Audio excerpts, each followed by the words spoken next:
हाय दोस्तों, आई पृथ्वीराज चौहान। मैं आप सभी का, प्यारे मित्रों का, अपने चैनल बैक स्माइल पर स्वागत करता हूं। और आप सभी को आज मैं पढ़ाने वाला हूं मानव जनन तंत्र यानी ह्यूमन रिप्रोडक्टिव सिस्टम का नर जनन तंत्र यानी कि मेल रिप्रोडक्टिव सिस्टम। तो मेल रिप्रोडक्टिव सिस्टम की यदि हम बात करें तो मेल रिप्रोडक्टिव सिस्टम में कौन कौन से अंग आएंगे, पहले हम इसकी चर्चा करेंगे। तो दोस्तों, मेल रिप्रोडक्टिव सिस्टम में जो आपके अंग आएंगे उनके नाम क्रमशः हम इस प्रकार देते हैं। जैसे जो सबसे पहला अंग आएगा आपका वृषण होगा। दोस्तों क्या होगा? वृषण। वृषण यानी इसको अंग्रेजी में टेस्टिस भी कहते हैं और ये जोड़ीदार होता है। यानी कि जो वृषण होता है वो कैसा होता है? जोड़ीदार होता है। अब वृषण के ऊपर जो एक चीज़ लिखा गया है जिसका नाम है वृषण कोश या स्क्रोटम, ये एक होता है दोस्तों। और इसी स्क्रोटम के अंदर ही दोनों वृषण उपस्थित होते हैं। और अगर वृषण पर और भी बात करें तो दोस्तों, जो वृषण होता है ये क्या होता है आपका? वृषण जो होता है ये जोड़ीदार होने के साथ साथ स्क्रोटम के अंदर रहता है तथा ये मुख्य जनन अंग होता है, मेन रिप्रोडक्टिव ऑर्गन होता है। Then what is the main reproductive organ of the male? Then you have to say that the main reproductive organ of the male is testis. And second third number पर आते हैं। Third number पर जो अंग आता है वो है अधिवृषण। दोस्तों, अधिवृषण को अंग्रेजी में एपिडिडाइमिस कहते हैं। एपिडिडाइमिस, हर एक टेस्टिस पर एक एक एपिडिडाइमिस होता है। ये कोमा की आकृति का होता है, कोमा की आकृति का होता है, 4 सेंटीमीटर लंबा होता है। तो दोनों पर, दोनों वृषण पर एक एक अधिवृषण हो जाएंगे तो आपकी संख्या कितनी हो जाएगी? 2 हो जाएगी। इसलिए अधिवृषण को हमने लिखा जोड़ीदार। दोस्तों तीसरे संरचना पर आते हैं, तीसरे स्ट्रक्चर पर आते हैं तो क्या होता है? शुक्रवाहिनी यानी कि वास डिफरेंस, मतलब वह डक्ट होती है जहाँ से शुक्राणु निकलते हैं या शुक्राणु जाते हैं मूत्राशय के अंदर। तो ये भी 2 टेस्टिस से निकल कर आती है। तो इसकी भी संख्या, शुक्रवाहिनी की संख्या भी कितनी होती है? 2 होती है। यानी वास डिफरेंस की संख्या कितनी होती है? 2 होती है। तो ये जोड़ीदार होते हैं। नेक्स्ट संरचना पर आते हैं मूत्र मार्ग तथा शिश्न, यूरेथ्रा एंड पेनिस। अगर यूरेथ्रा एंड पेनिस की बात करें दोस्तों तो यूरेथ्रा जो होता है सबसे पीछे वाला भाग होता है और पेनिस जो है आगे वाला भाग होता है। तो यूरेथ्रा एंड पेनिस एक कॉमन पैसेज होता है मनुष्य के, मानव यानी कि मेल में एक कॉमन पैसेज होता है जिसमें से क्या होता है?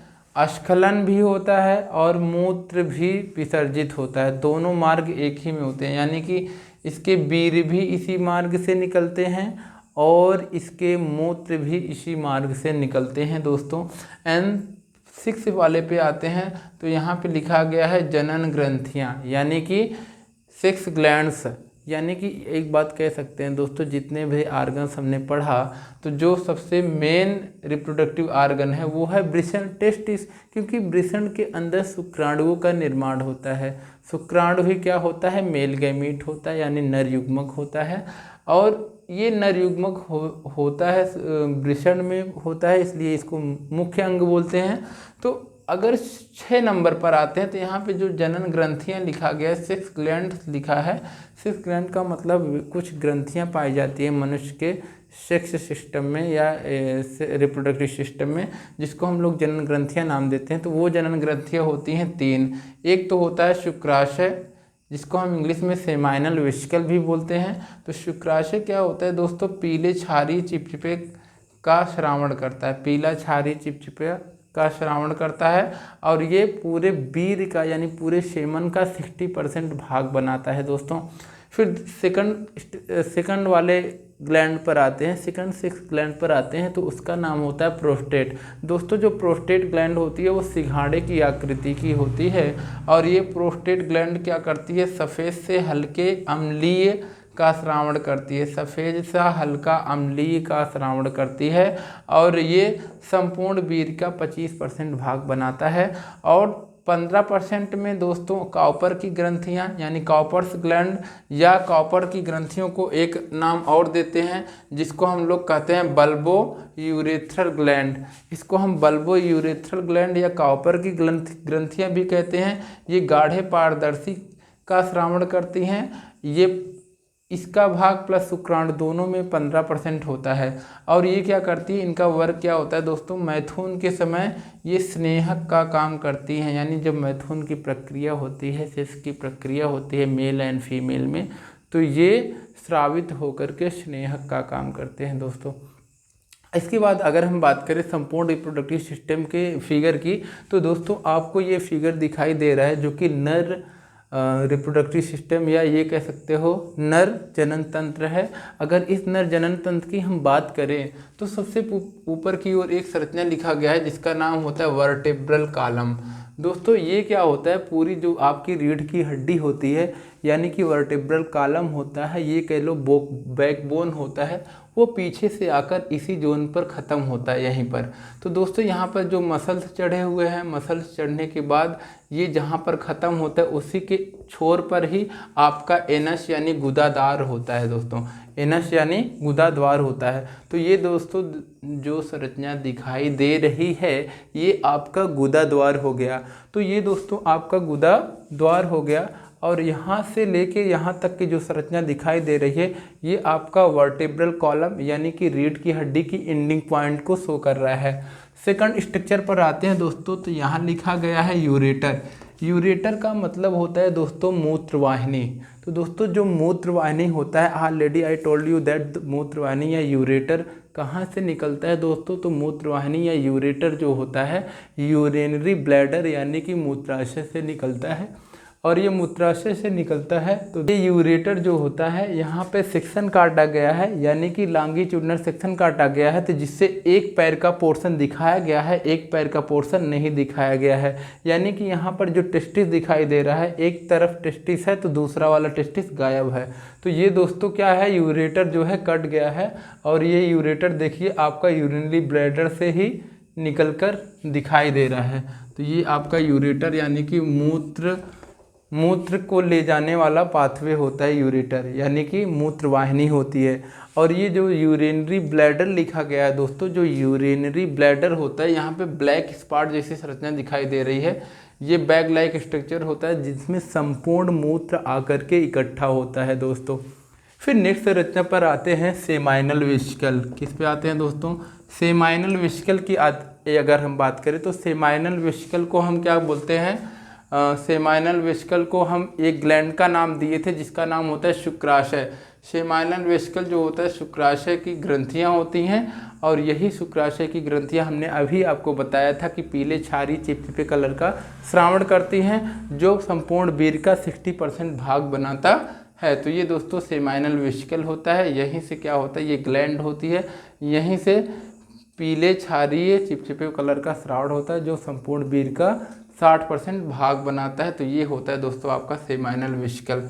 फिर आता है नेक्स्ट संरचना पर रेक्टम। जो रेक्टम होता है दोस्तों, रेक्टम यानी कि वो भाग होता है रेक्टम जहाँ पर संपूर्ण मल आकर के एनस के पहले या गुदाद्वार के पहले इकट्ठा होता है और वहाँ पे एक गठरीनुमा संरचना दिखाई जो दे रहा है, ये आपका भाग क्या कहलाता है, रेक्टम कहलाता है दोस्तों। क्या कहलाता है, रेक्टम कहलाता है। फिर अगली संरचना पर आते हैं दोस्तों, तो यहाँ पे लिखा गया इजैकुलेटरी डक्ट। इजैकुलेटरी डक्ट का मतलब होता है दोस्तों, इजैकुलेटरी डक्ट का मतलब ये होता है अस्खलन नलिका। अस्खलन का मतलब होता है कि जब वीर्य क्या होता है पेनिस के थ्रू बाहर निकलता है तो उस प्रक्रिया को हम अस्खलन कहते हैं। तो जिस नलिका में से होकर गुजरता है तो उस नलिका को हम अस्खलन नलिका कहते हैं। अब ये इजैकुलेटरी डक्ट जो होता है दोस्तों, जो सेमाइनल वेसिकल ग्लैंड है जस्ट उसके नीचे दिखाई दे रहा है। और इस अस्खलन नलिका या इजैकुलेटरी डक्ट की ओपनिंग दोस्तों देखो यहाँ से आके यहाँ इधर मूत्र मार्ग की तरफ है। तो इसका मतलब यहाँ से जो इजैकुलेशन होता है वो सीधा मूत्र मार्ग के रास्ते बाहर की ओर आता है। फिर दोस्तों अगर बात करते हैं बल्बो यूरेथ्रल ग्लैंड की, या इसी बल्बो यूरेथ्रल ग्लैंड को हम कॉपर्स की ग्रंथियां भी कहते हैं दोस्तों, या ये गाढ़े पारदर्शी का स्रावण करती हैं। और ये जो बल्बो यूरेथ्रल ग्लैंड है दोस्तों, ये बल्बो यूरेथ्रल ग्लैंड है, ये अंडाकार होती है और ये क्या करती है, जिस भी पदार्थ का स्रावण करती है ये मैथुन के समय इसी में आ जाता है, जिसकी वजह से क्या होता है, मैथुन का काम स्नेह के रूप में कार्य करता है। दोस्तों ये संपूर्ण वीर्य का लगभग 15% भाग में वीर्य प्लस ये बनाता है। फिर अगला बात आते हैं दोस्तों वास डिफरेंस। वास डिफरेंस का मतलब होता है दोस्तों शुक्र नलिका, यानी कि जिसमें से शुक्राणु होकर गुजरते हैं, जिसमें से सेमन होकर गुजरता है, ऐसी नलिका को हम वास डिफरेंस नलिका या शुक्र नलिका कहते हैं। तो दोस्तों आप यहाँ पे जो संरचना देख रहे हो, अंडाकार सी संरचना यहाँ पे देख रहे हो, इस भाग को हम लोग कहते हैं टेस्टिस। क्या कहते हैं दोस्तों, यही आपका टेस्टिस यानी वृषण है दोस्तों। जो ये टेस्टिस यानी वृषण है, तो यहाँ पे ऊपर की संरचना कुछ रिंकल टाइप की दिखाई दे रही है, इसी भाग को हम लोग कहते हैं इपिडिडाइमिस या अधिवृषण कहते हैं दोस्तों। Epididymis already I told you that कि इपिडिडाइमिस क्या होता है, कोमा की आकृति की होता है। तो यहाँ पर कुछ भाग मोटा होता है, नीचे की ओर आके पतला हो जाता है, ये भाग होता है इपिडिडाइमिस। अर्थात दोनों टेस्टिस पर एक एक इपिडिडाइमिस, तो ये जोड़ीदार इपिडिडाइमिस हो जाते हैं, या ये कह लो ये अधिवृषण हो जाता है दोस्तों। फिर बात आता है टेस्टिस की। तो दोस्तों टेस्टिस मैंने बताया कि ये टेस्टिस के ऊपर ही इपिडिडाइमिस पाया जाता है।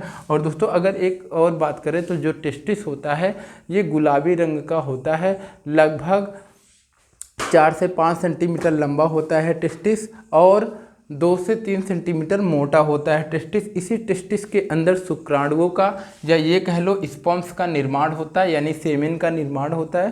तो संपूर्ण निर्माण, इसीलिए इस टेस्टिस को हमने क्या नाम दिया, ये टेस्टिस जो होता है मुख्य आर्गन होता है, यानी मुख्य अंग होता है, किसका, नर जनन तंत्र का मुख्य अंग होता है दोस्तों। अब अगर बात करें स्क्रोटम की, तो यहाँ पे जो संरचना लिखी गई है स्क्रोटम, इसको हिंदी में हम कहते हैं फोता।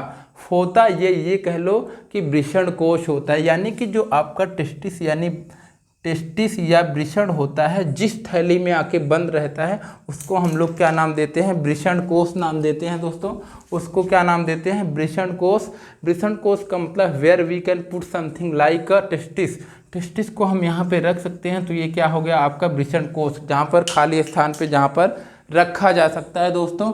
तो यहाँ पर क्या रखा गया है, टेस्टिस यानी वृषण रखा गया है। वृषण से ही किसका निर्माण होता है, शुक्राणुओं का निर्माण, ये कह लो कि सेमेन का निर्माण होता है। और ये टेस्टिस जो होता है दोस्तों क्या होता है, ये टेस्टिस पहले तो शरीर के अंदर ही बनता है, लेकिन होता क्या है जब बेबी पलता रहता है, यानी कि जब बेबी पेट के अंदर पलता रहता, जब बेबी गर्भाशय के अंदर पल रहा होता है, तो वो एक टर्म आता है 7वें मंथ का। किस मंथ का दोस्तों, 7वें मंथ का। तो 7वें मंथ की एंडिंग होते होते क्या होता है, उसका जो टेस्टिस होता है उसके वृषण कोश में उतर आता है। और दोस्तों वृषण कोश में टेस्टिस का उतर आना ये क्या है, इसका मतलब ये हो गया कि वृषण कोश में जब टेस्टिस उतर आता है, यानी इस कोश में आ जाता है, तो ये दोनों टांगों के बीच में लटका हुआ सा संरचना पाया जाता है। तो इसकी जो त्वचा होती है रिंकल्ड होती है, और इसी त्वचा पर क्या होते हैं, रोमयुक्त संरचनाएं होती हैं। और इसमें टेस्टिस का उतरने का केवल इतना उद्देश्य ये होता है कि दोस्तों जब ठंड का सीजन होता है तो इसमें क्या होता है, टेस्टिस ऊपर की ओर डार्टोस पेशी के द्वारा सिकोड़ ली जाती है। यहाँ पे एक पेशी पाई जाती है जिसका नाम होता है डार्टोस पेशी या डार्टोस मसल। डार्टोस मसल के द्वारा सिकोड़ कर ऊपर ले जाया जाता है, ताकि क्या कर सके, इसके बॉडी टेम्परेचर को इसको मिल सके, क्योंकि ठंडी में क्या होता है बॉडी टेम्परेचर कम होता है, इसलिए बॉडी टेम्परेचर या इन्वायरमेंटल टेम्परेचर कम होता है, तो इसको टेम्परेचर चाहिए होता है। तो इसको टेम्परेचर देने के लिए डार्टोस मसल क्या करती है, सिकुड़ करके इसको ऊपर की ओर खींच लेती है, जिससे इसका कांटेक्ट यानी टेस्टिस का कांटेक्ट सीधा बन जाता है, आपका सीधा बन जाता है दोस्तों बॉडी से। तो इसको टेम्परेचर मिलने लगता है, जिससे इसमें कोई प्रभाव नहीं पड़ता है, इसके शुक्राणु भी डेड नहीं होते हैं और शुक्राणु पूरे जीवित रहते हैं। फिर इसके अपोजिट की अगर बात करें, गर्मी के सीजन में क्या होता है दोस्तों, गर्मी के सीजन में वातावरण में तापमान ज़्यादा बढ़ जाता है, जिससे गर्मी फील होती है, तो उतनी गर्मी नहीं चाहिए होता है टेस्टिस को।